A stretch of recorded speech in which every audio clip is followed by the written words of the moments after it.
YS Jagan ప్రశ్నిస్తే చంద్రబాబు నోరెళ్లబెడుతున్నారు. సమాధానం చెప్పలేక నీళ్లు నములుతున్నారు. ఆధారాలు చూపించి మరీ కడిగి పారేస్తుంటే 40 ఇయర్స్ ఇండస్ట్రీకి నోట మాట రావడం లేదు. బుధవారం జరిగిన ప్రెస్ మీట్లో మాజీ సీఎం వైఎస్ జగన్ చంద్రబాబు ప్రభుత్వాన్ని ఏకిపారేశారు. జగన్ వేసిన ప్రశ్నలకు ఒక్కరంటే ఒక్క మంత్రి కూడా బదులివ్వలేకపోయారు. వైఎస్ జగన్ ఏది మాట్లాడినా పక్కా ఆధారాలతోనే మాట్లాడతారు. ప్రభుత్వం మీద ఒక్క ఆరోపణ చేయాలన్నా పూర్తి సమాచారం తెప్పించుకొని నిర్ధారణ చేసుకుంటారు.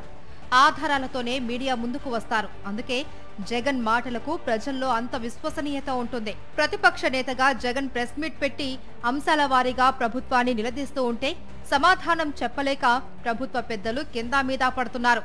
బుధవారం నాటి ప్రెస్ కాన్ఫరెన్స్ లో చంద్రబాబు ప్రభుత్వానికి జగన్ సూటిగా కొన్ని ప్రశ్నలు వేశారు. కూటమి ప్రభుత్వం అధికారంలోకి వచ్చిన 13 నెలల్లోనే 1,75,000 కోట్ల అప్పులు తెచ్చి ఏం చేశారు అని జగన్ ప్రశ్నించారు.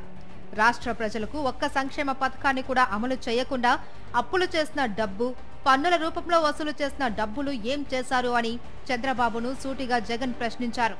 తెచ్చిన అప్పులకు, చేసిన ఖర్చులకు లెక్కలు ఎందుకు చూపించడం లేదు అని ప్రతిపక్ష నేత గట్టిగా నిలదీశారు.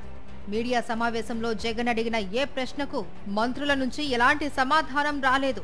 చంద్రబాబు ప్రభుత్వం సాగిస్తున్న రాజకీయ, ఆర్థిక అరాచకాలపై వైఎస్ జగన్ ప్రశ్నలు సంధిస్తుంటే సమాధానం చెప్పేందుకు ప్రభుత్వ పెద్దలు జంకుతూ ఉన్నారు.